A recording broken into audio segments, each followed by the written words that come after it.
बिस्मिल्लाहिर्रहमानिर्रहीम। अस्सलाम वालेकुम नाज़रीन, मैं हूं आपकी होस्ट सैयदा नजम ज़हरा और आप देख रहे हैं मेरा यूट्यूब चैनल और फेसबुक पेज। उम्मीद करती हूं कि परवरदिगार आलम के फजलो करम से आप अपनी फैमिली के साथ खैर आफियत से होंगे। नाज़रीन, जैसा कि मेरे अतराफ़ में आपने देखा होगा कि मैंने चंद सेकंड की एक क्लिप शेयर की है कि मैं इस वक्त जिना हॉस्पिटल के अंदर हूँ, MRI सेक्शन की तरफ। और मैंने जब लाइव की थी अभी शाम में, जब मैं यहाँ आई थी तो मैंने आपको बताया था कि मैं अपने MRI के लिए जा रही हूँ। मैंने नैरो सर्जन को अपने आप को चेक कराया था तो उन्होंने मुझे 3 किस्म के जो है MRI लिख कर दिए हैं।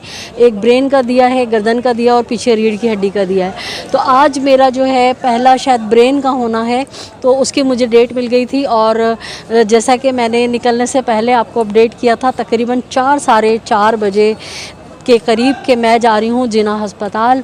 और उस वक्त से मैं अभी तक स्टिल जिना अस्पताल में अपनी बारी का इंतज़ार कर रही हूँ। मेरी बारी का मेरा जो टोकन नंबर है वो है 132।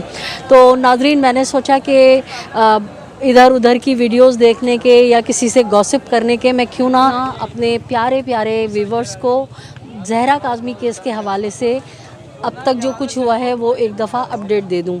और आज जो एक ख़बर आई है, जो अपडेट है, वो मैं आपके साथ शेयर कर लूँ। अपने व्लॉग का बाज़ाब्ता आगाज़ कर रही हूँ। तमाम तर तारीफ़ें, तमाम तर हम्दो सना है परवरदिगार आलम की। तमाम तर दुरूद व सलाम है मोहम्मद व आले मोहम्मद पर। अल्लाहुम्मा सल्ली अला मुहम्मदिन व आले मोहम्मद व अज्जिल फ़रजहुम अजमईन। व्लॉग शुरू करते हैं।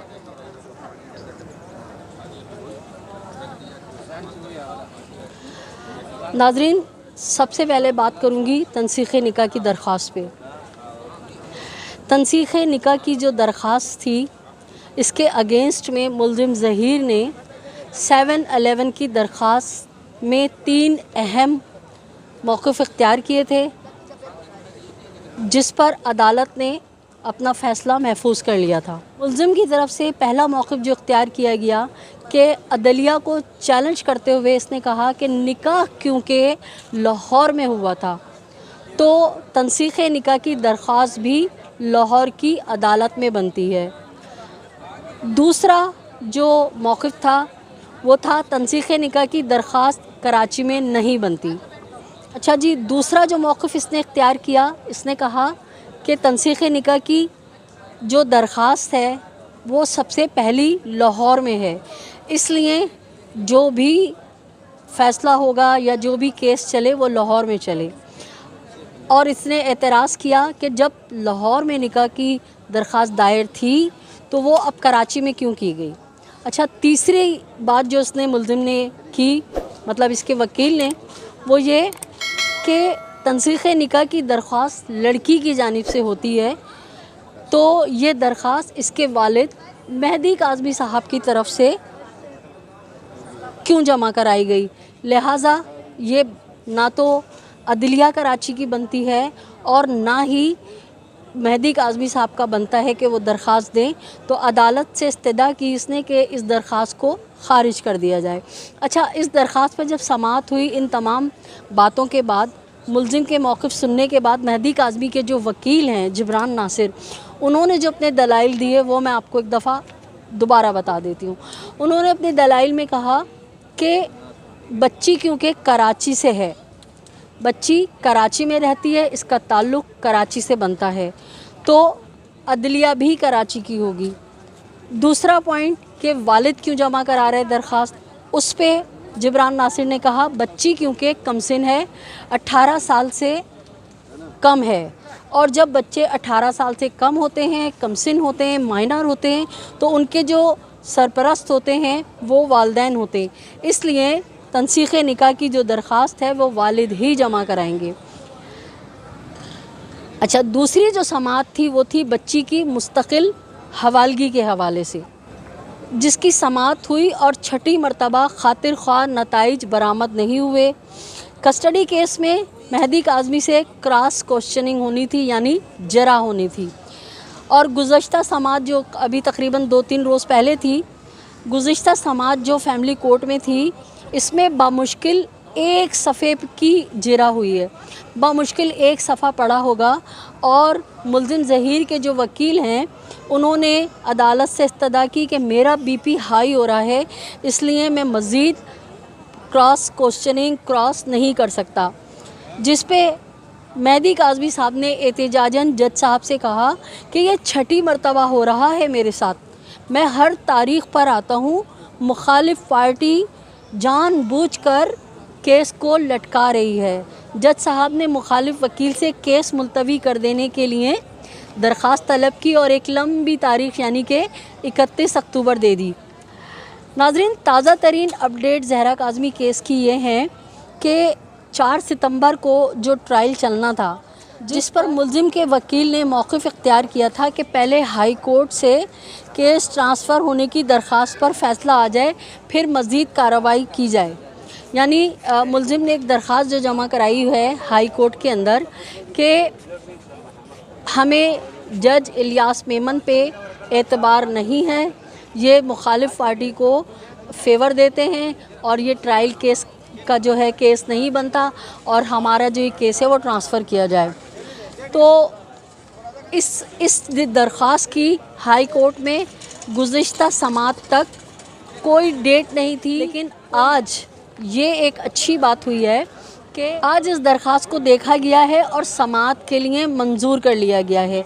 और ना सिर्फ आज इसको देखा गया है बल्कि हैरत अंगेज़ तौर पे कल 11 अक्टूबर को इसके ऊपर जो है समात की तारीख़ मुकर्रर कर दी गई है। और कल सिंगल बेंच के जस्टिस सलीम साहब जो हैं वो इस केस की समात करेंगे। अच्छा जी, अब कल का दिन जो है कहना चाहिए कि काफ़ी अहमियत का हामिल है। अगर समात होती है और मुल्ज़िम के वकील आ जाते हैं, ज़हरा काज़मी के वकील आ जाते हैं, मेहदी काज़मी साहब पहुंच जाते हैं और ख़ुद जस्टिस सलीम मौजूद होते हैं और वो समात करते हैं। क्योंकि अमूमन आप 1.5 साल से यही देख रहे हैं कि कभी वकील गायब हो जाते हैं, कभी जज बेचारे छुट्टियों पर होते हैं और तो कभी ऐसा होता है कि मुल्ज़िमान में से कुछ लोग कम होते हैं और वो दरख्वास्त दे के चले जाते हैं। लेकिन कल का दिन बहुत अहम है। अगर जज मौजूद होते हैं, मुल्ज़िमान के वकील मौजूद होते हैं और हाँ, मेहदी काज़मी और उनके वकील तो हर समात पर होते हैं। उनका अल्लाह नहीं करे कि ऐसी कोई बात हो कि वो ना आ सके। तो कल अगर समात होती है नाज़रीन, कल अगर समात होती है और जज साहब इसको मंजूर कर लेते हैं दरख्वास्त को कि केस ट्रांसफ़र करें, तो देखना ये होगा कि अगर केस ट्रांसफ़र हो रहा है तो कौन सी अदालत में ट्रांसफ़र हो रहा है, कहाँ हो रहा है। और दूसरा, अगर जज साहब उसको मुस्तरद कर देते हैं, क्योंकि हम आपको बताते चलें ये दरख्वास्त कोई पहली बार हाई कोर्ट में नहीं आई है। ये दरख्वास्त अब से पहले सेशन कोर्ट में जा चुकी है और 2 जगह और जा चुकी है और वहाँ से मुस्तरद होके फिर ये हाई कोर्ट में आई थी। अब क्योंकि डिले टैक्टिस इस्तेमाल की जा रही है, 1.5 पौने 2 साल होने को आए हैं और केस जो है वो आगे बढ़ ही नहीं रहा है। तारीख़ पे तारीख़, जिस पे फिर हमें इंडिया की वो फ़िल्म जो है बहुत याद आती है, जिसमें बहुत गुस्से वाले अंदाज में सनी देओल कह रहे होते हैं तारीख़ पे तारीख़। और वही सिस्टम पाकिस्तान और इंडिया में अब तक राइज है। और आपको हम गुज़िश्ता 1.5 पौने 2 साल से ये केस मुस्तकिल रिपोर्ट कर रहे हैं और आप देखें कि बड़ी मुश्किल हुई कि बच्ची बड़ी मुसीबतों के मुश्किलों के बाद अपने वालिदैन के पास आती है। और जब बच्ची अब तकरीबन 6 जनवरी को 1 साल हो जाएगा और बच्ची अपने मुल्ज़िमान को सज़ा नहीं दिलवा पा रही, ना उसके वालिद दिलवा पा रहे हैं, तो ये सिस्टम है हमारे यहाँ का, जो हमारी जुडिशनरी है इंतहा से ज़्यादा सुस्त। अब आप देखें कि जो हमारे जज साहिबान हैं उनको पता है कि बच्ची की कस्टडी के लिए बाप कितना तड़प रहा है, किस कदर रात दिन जो है वो जागता है, और धूप है, गर्मी है, सर्दी है, वो आता है कि मेरी बच्ची की कस्टडी मुझे कंटिन्यू मुस्तकिल बुनियादों पे दे दो। तो जज साहब को सारा सीन पता है, उसके बावजूद भी उन्होंने, वकील ने अगर ये टोपी ड्रामा किया कि मेरा बीपी हाई हो रहा है, तो आप 2 दिन बाद की डेट दे देते, आप एक हफ्ते बाद की डेट दे देते, आपने नवंबर की तारीख दे दी, 4 नवंबर दे दिया। तो ये जुल्म की इंतहा है। बहरहाल पाकिस्तान में तो हर सतह पे हर जगह जुल्म ही जुल्म हो रहा है।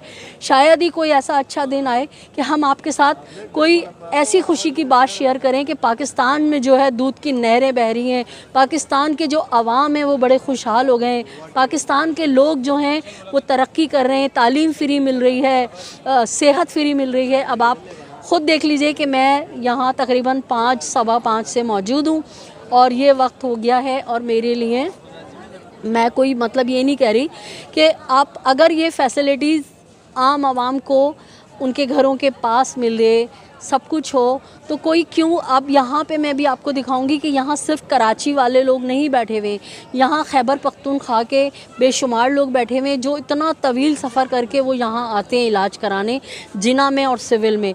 यहाँ अंदरूनी सिंध के लोग बैठे हुए।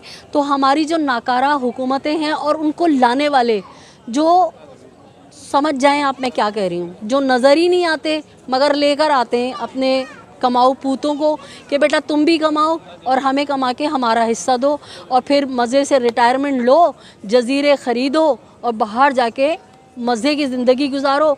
भाड़ में जाए पाकिस्तान की आवाम, जहन्नुम में जाए पाकिस्तान की आवाम जो इतना इतना टैक्स पे करती है, जिसके टैक्सों पे आप ऐश कर रहे होते हैं।